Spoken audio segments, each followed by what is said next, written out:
Sandali lang. Sama ka na sa akin. Teka, baka may makakita sa atin eh. Wala yan, akong bahala. Pari naman. Nandito tayo sa loob ng school. Baka kasi may makahuli sa atin eh. Alam mo namang may asawa ko, di ba? Isang mapagpalang araw po sa inyo, Miss Love. Pati na rin sa mga listeners ng channel mo. Itago niyo na lang po ako sa pangalan na Karen. 31 taong gulang at isang public school teacher dito sa Laguna. Kasal na ako sa asawa kong si Greg na isang seaman, 37 years old. 7 taon na ho kaming kasal na dalawa at sa loob nun ay naging mabuting may bahay ako. Wala kaming naging problema.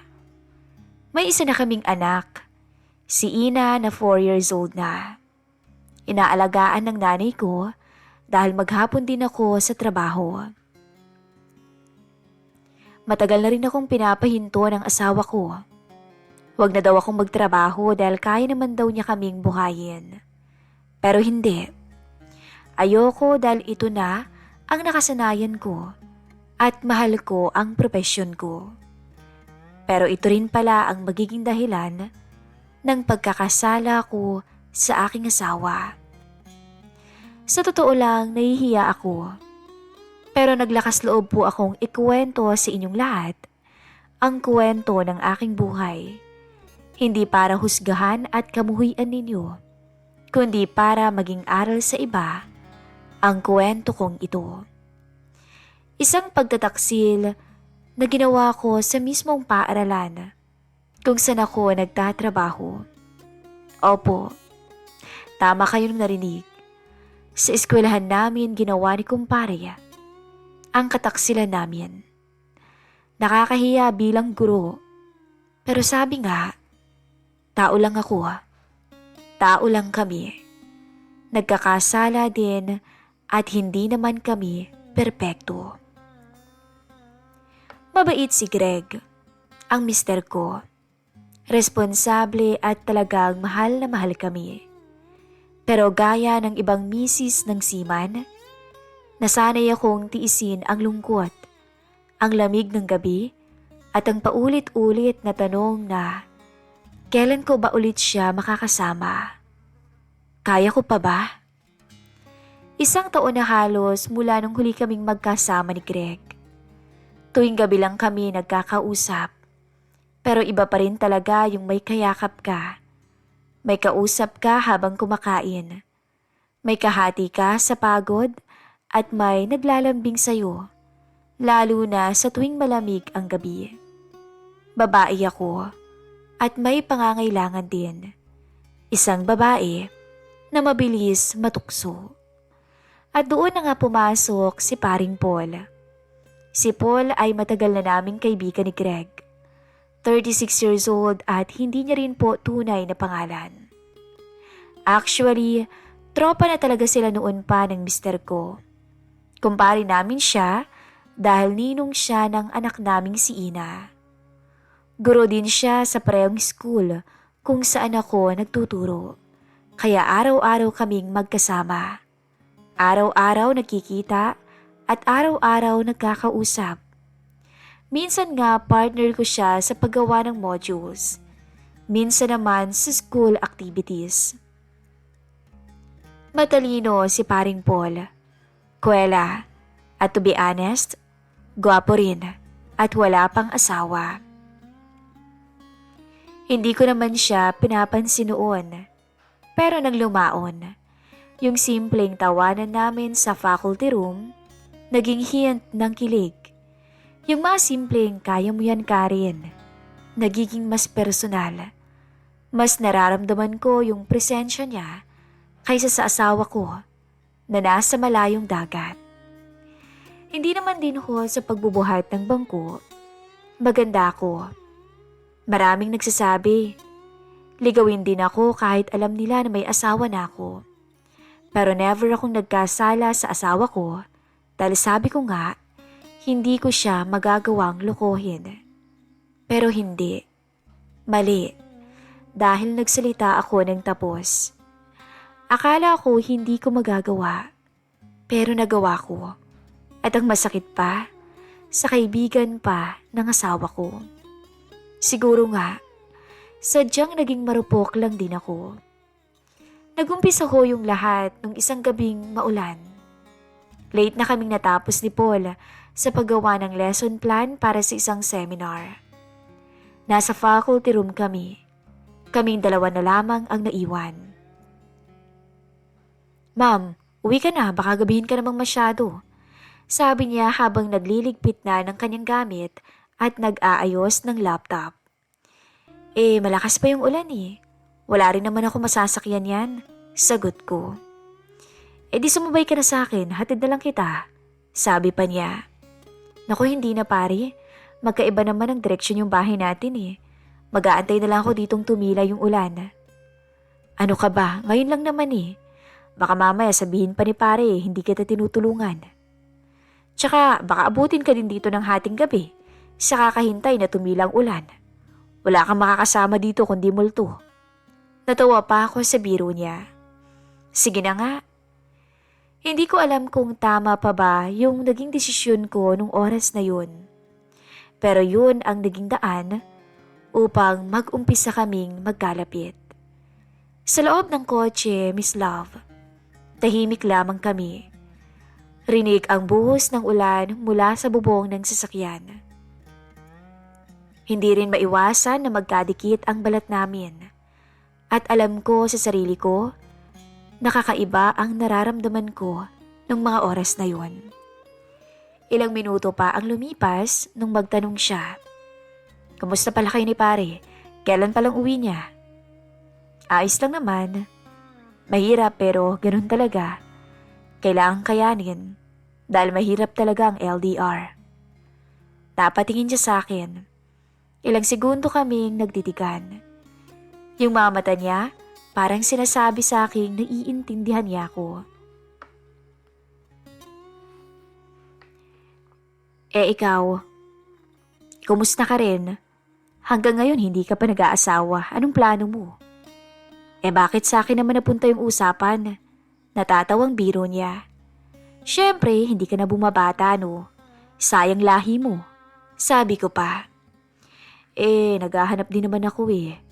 Pero gusto ko kasi yung kasing ganda mo sana. Natawa ako. Maganda pa ba ako? Halos hindi na nga nadidiligan eh. Biro ko pa. Pero nung tumingin ako sa kanya, naging seryoso siya. Gusto mo ba? Papayag ka ba? May alam akong paraan. Pupunan ko muna ang pangangailangan mo. Kung gusto mo, kahit ngayong gabi. Alam kong mali yung sinasabi niya, pero hindi ako nagalit. At parang nadala pa nga ako. Para bang bigla, gusto kong maramdaman ulit na babae ako. Natukso ako noon, Miss Love. Mahaba pa ang naging biruan namin na yun. Marami pang pasaring na nangyari. Wala siyang ginawa kundi biruin ako na kayang-kaya niya raw akong pasayahin sa paraang alam niya. At pagkatapos nun, hinawakan niya yung kamay ko.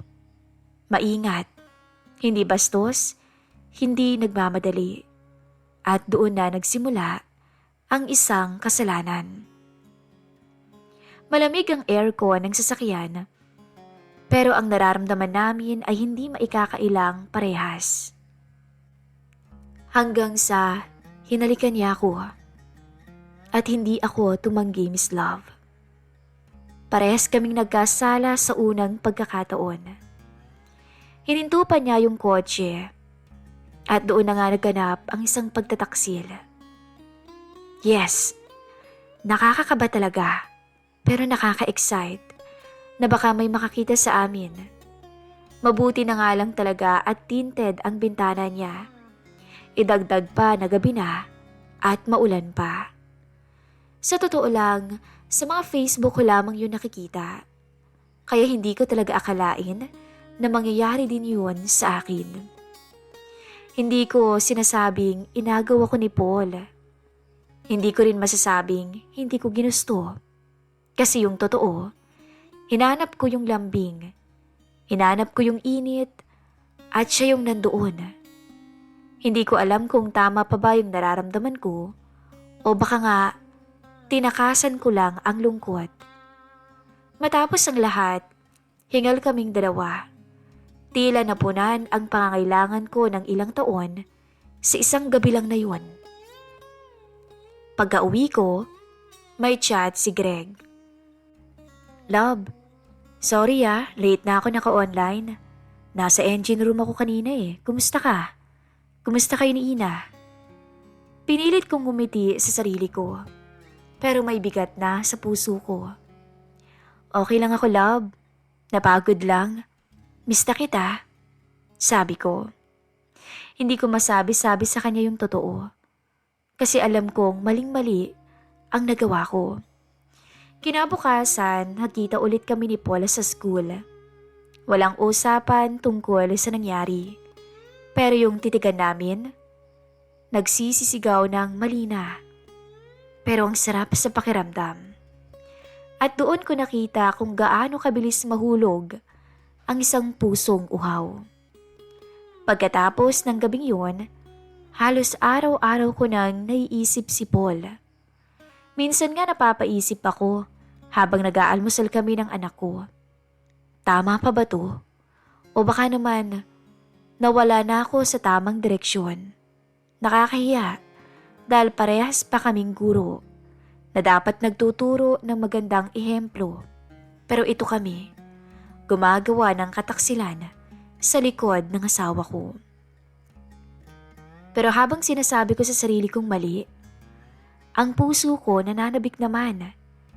Nananabik na makita ulit si Paul sa school. Ang mga ngiti niyang may kahulugan. Yung mga simpleng hawak sa braso ko na mas matagal kaysa sa dati. Hindi na ito basta kaibigan lang. May nabuo na. At alam ko sa sarili ko na unti-unti nahuhulog ako. Lunes, pagkatapos ng klase. Habang nag-aayos ako ng mga papel o ng mga papel sa table ko, lumapit si paring Paul. Wala nang masyadong tao sa faculty room at kaming dalawa na lamang. Uy, tapos ka na ba? Tanong niya. Konti na lang, bakit?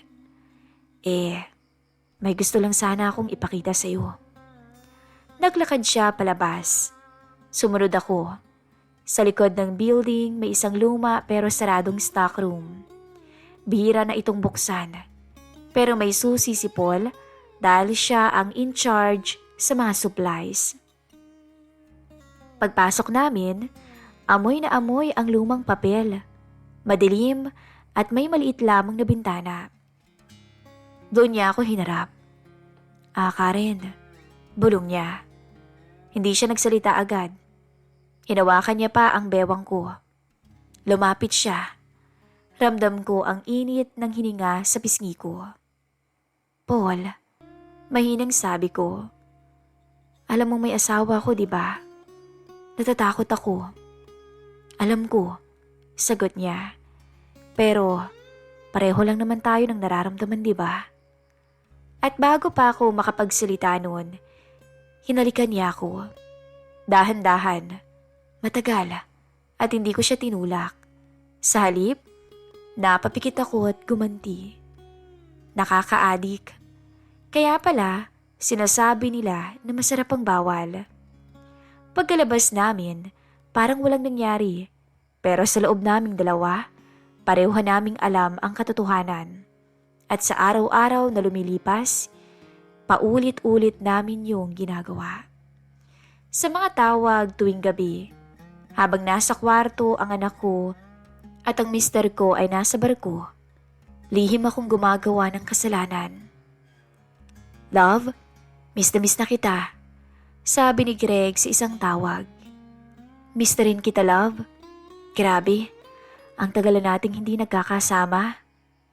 Pero habang sinasabi ko yun sa kanya, kachat ko si Paul. May chat siya sa kabilang screen. Miss ko na yung halik mo, babe. See you bukas same time. Oo naman, ingat ka ha.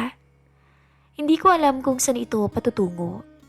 Ang alam ko lang, masaya ako kahit na bawal, kahit na mali. Pero sa bawat halik ni Paul, sa bawat haplos niya habang walang nakakakita, mas lumalalim ang bangin na tinatalon ko. Hindi ko napansin na ilang buwan na rin pala kaming nagtatampisaw sa bawal ni Paul. Parang ang naging normal na lang. Pagkatapos ng klase, may saglit na lambingan sa stock room. May pasimpleng hawakan sa ilalim ng table sa faculty. May mga palihim na chat sa gabi habang kausap ko si Greg sa video call. Oo, nagiging dalawa na ang mundo ko. Sa umaga, guro't ina ako. Sa gabi, asawa ni Greg. Pero sa pagitan ng lahat ng yun, naging babae ako ni paring Paul. Isang araw, habang nasa loob kami ng kotse niya, nakatambay lamang kami sa isang liblib na part ng barangay. Yung tipong walang masyadong tao. Doon kami nag-uusap. Doon kami nagkikiss. Doon kami tumatawa at panandali ang nakakalimot na bawal kami. Habang nakaakbay siya sa akin, tinanong ko siya, Paul, anong gagawin natin? Mahinang tanong ko. Bakit, ayaw mo na ba? Tanong niya habang hawak ang buhok ko. Hindi sa ganun. Natatakot lang ako eh. Paano kung may ibang makaalam? Paano kung si Greg o iba? Bigla siyang natahimik. Hinawakan niya ang kamay ko. Alam ko, Karen. Pero mahal na kita eh. Hindi basta landi na lang to. Hindi na to biro. Napapikit ako. Kasi kahit mali, ang sarap pa ring marinig. Kasi totoo rin, nahuhulog na rin ako. Pero sa bawat sikreto, may panganib. Isang hapon, habang nag-uuwian na ang lahat sa school, papunta na sana ako sa kotse ni Paul lang tawagin ako ng isang co-teachers namin na si Ma'am Telma. Chair Karen, sandali lang. Pwede ba tayo mag-usap? Ngumiti ako. Sure po. Bakit po, Chair? Wala naman. Napapansin lang kasi dito na madalas kayong magkasama ni Paul. Biglang nanlamig ang katawan ko. Oho, kasi partner ko siya sa project ngayon eh. Kaya lagi kaming nagtutulungan. Ngumiti lang siya pero parang may ibang ibig sabihin. Basta mag-iingat lang ha. Maraming mata sa paligid at hindi lahat ng tingin ay pabor. Ngumiti ako pero ramdam kong pinagpawisan ako. Pagdating ko sa bahay, tahimik lang ako habang nagliligpit ng mga gamit ni Ina. Pero ang hindi ko alam, nakarating na rin pala sa mister ko ang balitang yun. Nang bigla kasi siyang mag-text sa akin at sinabi na, Love, may sinasabi si Kuya Bong sa akin. May mga chismis daw dyan sa school niyo tungkol sa inyo ni Paul. Parang nanlamig talaga lahat ng parte ng katawan ko. Hindi ko alam kung anong isasagot ko. Umikot bigla yung mundo ko. Ha? Ano naman daw chismis? Nagmamaang-maangan kong tanong. Wala naman akong naririnig. Baka naman gawa-gawa lang ng chismosa sa faculty. Alam mo na. Basta mag-iingat ka ha? Ayoko lang naman na masangkot ka sa kung anong issue. Pilit akong ngumiti. Pero deep inside, durog ako. Kasi habang lumalalim ang relasyon namin ni Paul, palapit na rin ang pagbagsak ng lahat. Kinabukasan, mas naging maingat kami ni paring Paul. Wala munang stock room, wala munang tago-tagong lambing. Pero ramdam ko sa bawat titig niya, sabik pa rin siya. Ako rin naman, pero kailangan naming magpigil. Minsan, sabay pa rin naman kaming umuwi. Minsan naman nagkakasalubong kami sa CR, sa admin building. At sa loob ng 1 minuto, nagnanako kami ng halik. Pero kahit gaano namin subukang itago, may mga matang hindi mo kontrolado. At sa bawat tingin ng mga kasama naming guro, ramdam kong unti-unti kaming nabubunyag. Hanggang isang araw, biglang nag-chat si Greg. "Love, uwi ako next month ha, biglaan eh. May emergency sa crew, pina-early sign-off ako." Para akong binuhusan ng malamig na tubig. "Next month?" "Oo, excited ka ba?" Oo naman." Pero sa isip ko, takot ang nararamdaman ko. Kasi pagbalik niya, kailangan kong pumili. Dumating si Greg ng mas maaga sa inaasahan. Halos 2:00 ng hapon noon, nung nasa bahay na siya. Hindi niya ako sinabihan kung uuwi ba siya dahil para sorpresa raw. Pero ako, nasorpresa talaga ako. Pagbukas ko noon ng gate, dun ko siya nakita. Ngiting-ngiti, may dalang pasalubong, may bitbit na yakap. Para akong binatukan ng konsensya. "Love," yakap niya sa akin. Tuwang-tuwa talaga siya. Pero ako natakot. Pero hindi ko naman pinahalata. "Love," sagot ko na nanginginig ang boses. "Ang laki ng pinayat mo ah." Ngumiti siya. "Kain tayo sa labas mamaya ah. Treat ko. Namiss ko na yung spaghetti mo tsaka yung kwento mo araw-araw." Ngumiti ako. Pero ang utak ko nagpapanik. Paano to? Paano si Paul? Paano kung makalabas na ang chismis? Pumasok siya sa loob at tuwang-tuwa ang anak kong si Ina nang makita ang kanyang ama. Kinabukasan, pumasok pa rin ako sa school. Sinabi ko kay Paul na bumalik na si Greg. "So anong plano mo?" tanong niya. "Wala. Normal lang. Wala namang alam si Greg eh. At wala dapat makaalam. Karen, hindi ko na kayang ganito na lang. Paul, please. Wag muna ngayon. Ayusin ko muna to. Bigyan mo lang ako ng konting panahon."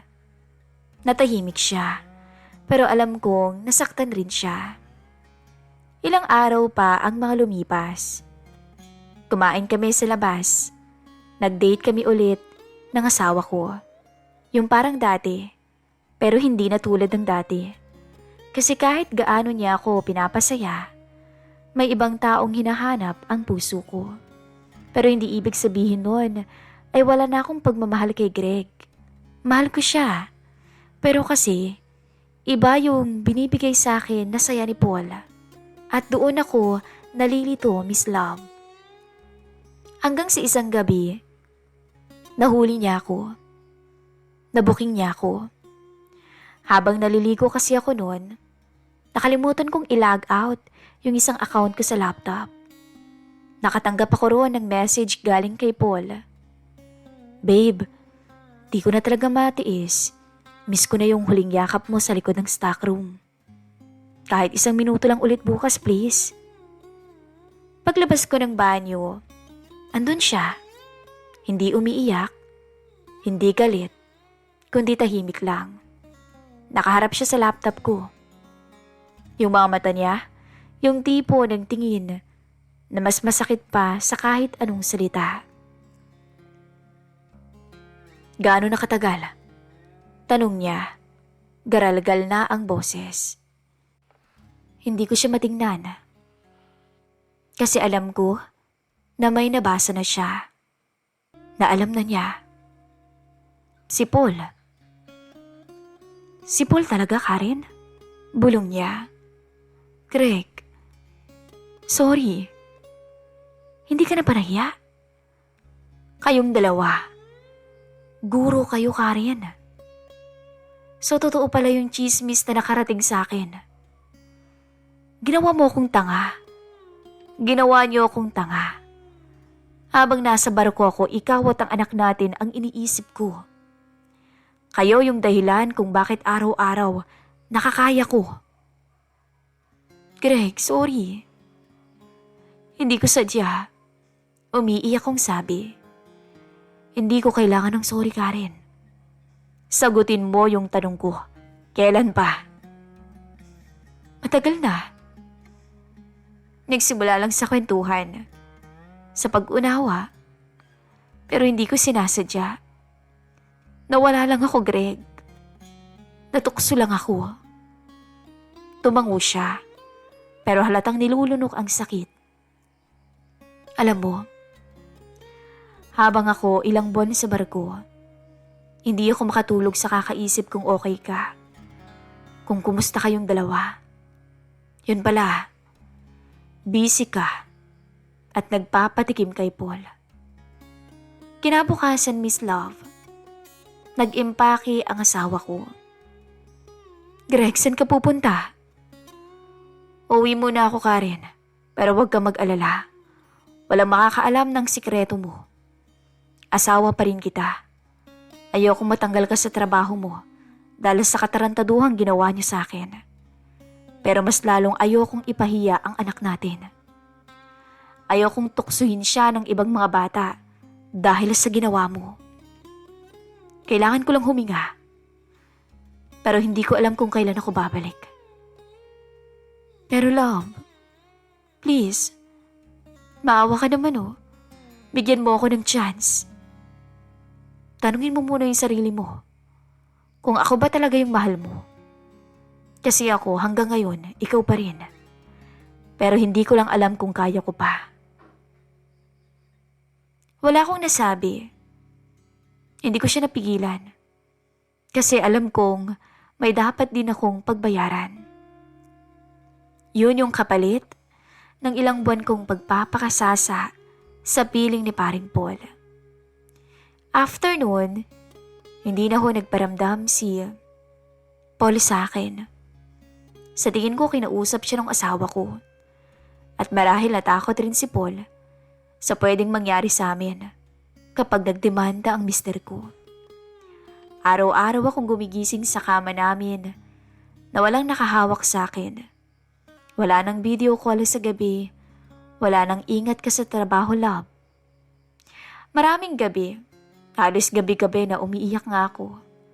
Hindi dahil naiwan ako. Pero dahil unti-unti kong na-realize na sa paghahanap ko ng lambing, nawala yung lalaking minahal ako ng buo. Kahit ba palaging o laging malayo. Ilang buwan nang nakakalipas, Miss Love. Sa ngayon, patuloy pa rin akong nagtuturo at umaasa pa rin ako na sana bumalik ang asawa ko sa akin. Na sana sa araw-araw kong paghingi ng paumanhin sa kanya ay matutunan niya akong patawarin. Ito po ang aking story. Isang kwento ng tukso, kahinaan at pagpili. Minsan, hindi lahat ng masarap ay tama. At hindi lahat ng tama ay madaling gawin. Lubos na gumagalang, Chair Karen. Handa po akong magbasa ng inyong mga komento kahit alam kong maraming galit sa akin.